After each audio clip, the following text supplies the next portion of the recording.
Let's go in blind to Ryan Coogler's new film Sinners as a vampire fan who literally knows nothing about this movie. God, actually, let me go back to the house. Then I have a lot to say. Y'all, I went in blind to this, mind you. I did not know what this was about other than, oh yeah, Michael B. Jordan vampire movie. That was all I knew. Holy fuck, I'm so glad I went in blind. I didn't know anything and I left so happy.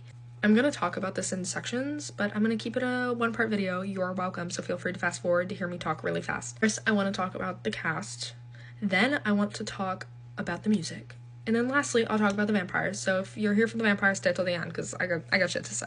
First of all, I'm obviously gonna talk about Michael B. Jordan's performance, which was phenomenal. I didn't know that he was playing twins. I had no idea. That was fucking crazy. Zero idea. Went in so blind, I didn't even know that. He played these two men so well, to the point where I went, are those for real both Michael B. Jordan? Because they seem like two different dudes, but they have the same face. I'm very confused. Their voices were so different. They were just different people, like twins done well. Like, came for Lindsay Lohan's throne. He is the king of the twins. And I've liked Michael B. Jordan a long time. Big fan of Chronicle. Great movie. But anyways, he was so good. This was brilliant. He was so phenomenal and so amazing. I have to give Miles Caton, I hope that's how you say his last name. I haven't watched any interviews yet of the cast, but I'm going to as soon as I go to bed. Like, that is going to be my nighttime routine tonight. So I just found out that this was actually Miles's first movie ever, is what I'm seeing on Letterboxd, which you would have never thought that. His performance as Sammy was so good. He was so great. He held so much emotion, and oh my god, a musical genius. To no surprise, because guess what? I googled his name. Guess who he's performed with? Her. Yeah. The first thing I read about him, child musical prodigy. Like, yeah, fucking evidently. He was so good in this movie. Every song he sang, every time he played the guitar, I had full-blown chills. I was so in love with this character. Ami Mausako. Oh my god.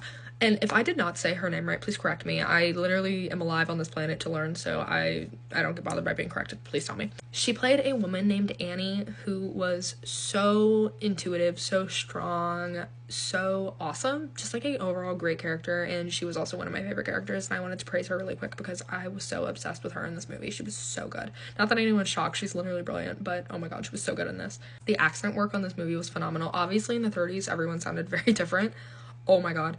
I don't feel like anyone fell flat in the accent department. Not that I'm a professional or anything, but I thought everybody sounded really, really good. Next, I want to talk about the musical aspect of this movie. Again, I went in blind. I had no idea how much music tied into the whole story. It was almost as if music was like another additional character to the movie because it was that important. Without spoiling too much, there's a scene that kind of goes through the evolution of dance and music, mostly in Black history. I don't want to spoil too much, so I'm gonna just leave it at that, but I think that this scene is like one for the books. Like, it is so phenomenal and it's so interesting, and it was really beautiful, and I grew up a dancer, so I really enjoyed seeing that part, and I found it really interesting, and I hope everyone else does too.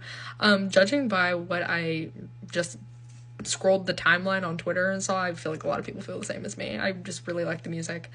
My friend Bibi last week was teaching me. She was telling me about how important music is to Black culture, and I knew that to an extent, but she kind of dove in a little deeper, and then I saw this movie, so it was really cool to like get to learn more about that, and I really enjoyed how it was done in this movie. I found it really beautiful and really cool.